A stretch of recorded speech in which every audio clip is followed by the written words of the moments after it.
Déjeme ir en estos momentos a saludar a nuestro buen amigo Daniel Marmolejo. Vamos a este enlace en vivo y en directo vía Skype con Daniel Marmolejo, periodista independiente, creador de Guerra Híbrida, productor y director de este documental que no se puede perder, y la cabeza de Incorruptibles en su canal de YouTube 4A República. Mi querido Daniel, ¿cómo estás? Muy buenas tardes. Hola Vicente, qué gusto saludarte a ti y desde luego a todo el amable auditorio de Sin Censura, que es un auditorio muy fiel que tienes a nivel internacional, y al equipo de producción de Sin Censura, a Toño, a Rafa, a Ceci, a Gunter, a Meme, a todo el equipo en realidad de grandes personalidades, enormes seres humanos, Vicente.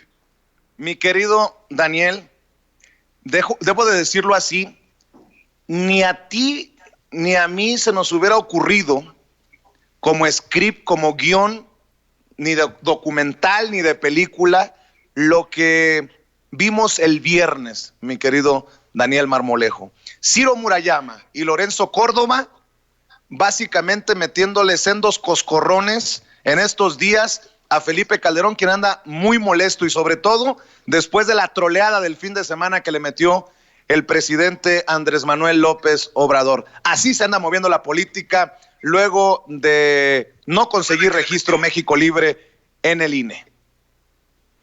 No lo teníamos visualizado de esa forma, querido Vicente, porque ya sabíamos de que el grupo político de Calderón tiene mucho trasfondo. Ellos son la cara visible de profundos intereses económicos, lo fueron cuando gobernaron a nivel energético y también a nivel criminal, a nivel cárteles del narcotráfico. Entonces los intereses son muy fuertes y la presión hacia los consejeros era muy grande. Es de extrañarse que 4 consejeros hayan dado el aval a ese partido, 7 no. Pero esos 4, ¿por qué? Cuando en realidad la solvencia con la que se sostuvo la inviabilidad para darles el registro, a todas luces llamaba una mayoría. Sin embargo, esa situación se dividió relativamente, aunque la mayoría votó en contra de México Libre. Esto no lo esperábamos, Vicente. Quien sí lo esperaba, y hay que darle total crédito, fue John Ackerman, quien señaló que bajo ciertos argumentos débiles, el INE le estaría dando el registro a México, le estaría dando el pase más bien al Tribunal Electoral, para que fuese el tribunal el que echara abajo las votaciones.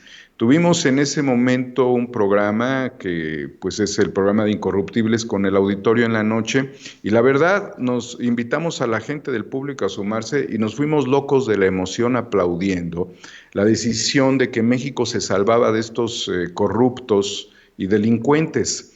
Pero aunque hubiésemos sostenido la tesis de que el INE se la iba a dar y que en la psicología, en el ánimo del pueblo de México estaba esa contradicción con la historia y con el legado de sangre, creo que ha valido mucho la pena no darle la confianza a estas instituciones autónomas del marco electoral, porque sistemáticamente han venido fallando, Vicente.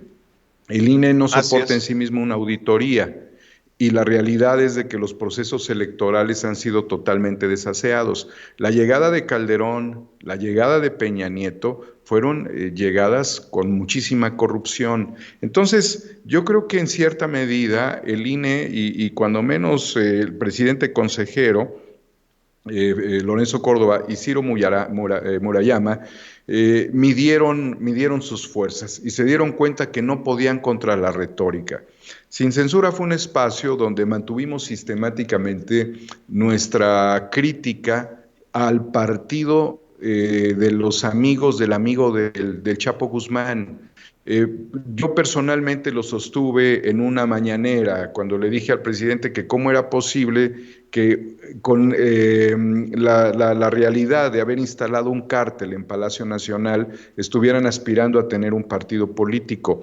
Y el mismo día en el que el INE lo rechaza, minutos antes que tuvimos la oportunidad de platicar en tu espacio nocturno, sostuve también el hecho, pues, de que veíamos las cartas echadas a favor y que a lo mejor había una simulación en el discurso juarista. Surge también el análisis, Vicente, del funcionamiento de los tribunales. El Tribunal Electoral forma parte del Poder Judicial de la Federación. Bajo esa lógica, sabemos por qué a Juan Collado le dan una suspensión provisional del tema latente de la defraudación fiscal y que el presidente de la República ha dicho, bueno, si van a empezar a exonerar, a preliberar, a proteger desde el Poder Judicial, de manera clara es protección de criminales, entonces vamos a investigar a los jueces y a los magistrados.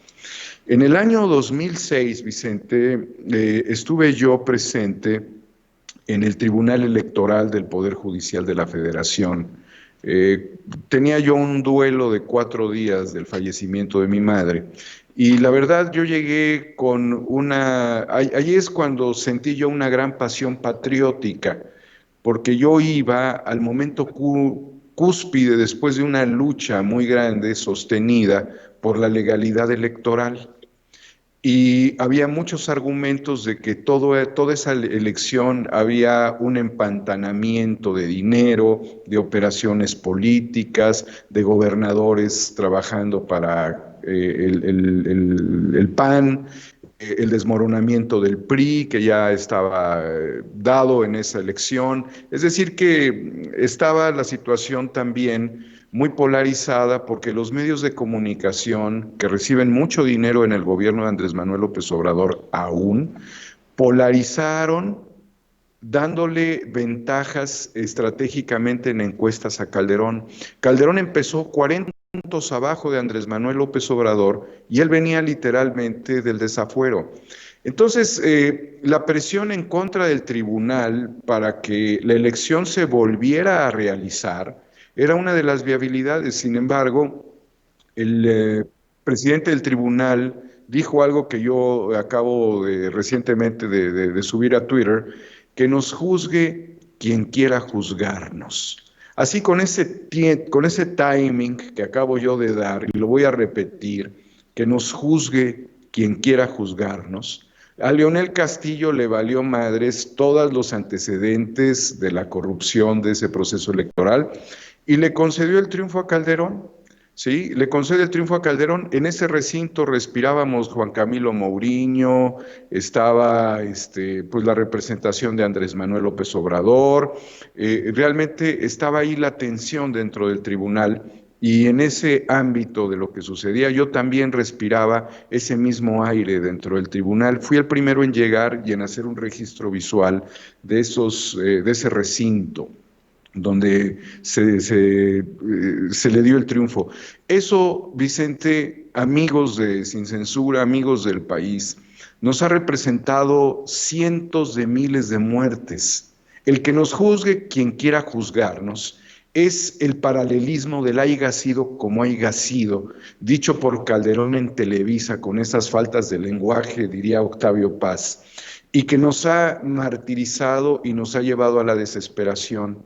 Entonces, él ahora clama una supuesta legalidad por transferencia de recursos con algo que estaba totalmente inhabilitado, que eran las transferencias a través de estas tarjetas.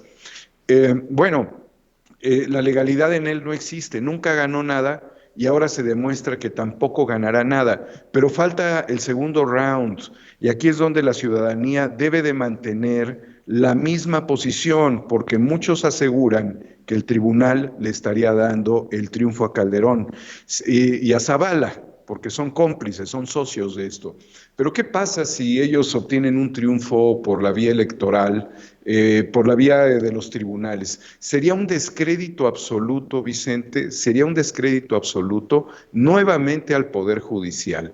Pero como ha habido mucha presión porque hay miles de cuentas en este momento congeladas por la Unidad de Inteligencia Financiera. Se han tocado intereses de grupos de poder empresarial.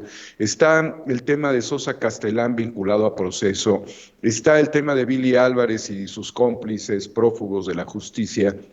Están las cuentas del cártel de Jalisco congeladas. Realmente ha habido una operación también porque han exonerado, han liberado a familiares y a delincuentes en penales. Realmente también la presión, y hay que decirlo, hacia el Poder Judicial ha aumentado 1000% más de lo que estaba en el 2006, porque todavía en ese tiempo la ciudadanía no había alcanzado. Sí criticaban al Poder Judicial, pero no había alcanzado todavía una maduración la crítica. Y es necesario señalar, Vicente, que a principios realmente de este gobierno, durante cerca del primer año, se logró también la salida por la puerta de atrás de Eduardo Medina Mora. Y en toda esta presión, Vicente, estaríamos también en la antesala de que fuera llamada a comparecer a la ex procuradora y también cónsul en Milán, Marisela Morales, por todas las tropelías que hizo de la fabricación de delitos contra personas inocentes, manchando la carrera de grandes militares. De ese nivel ha sido la corrupción de Calderón, y yo creo que en una síntesis está viviendo los efectos de su propia autodestrucción. Mi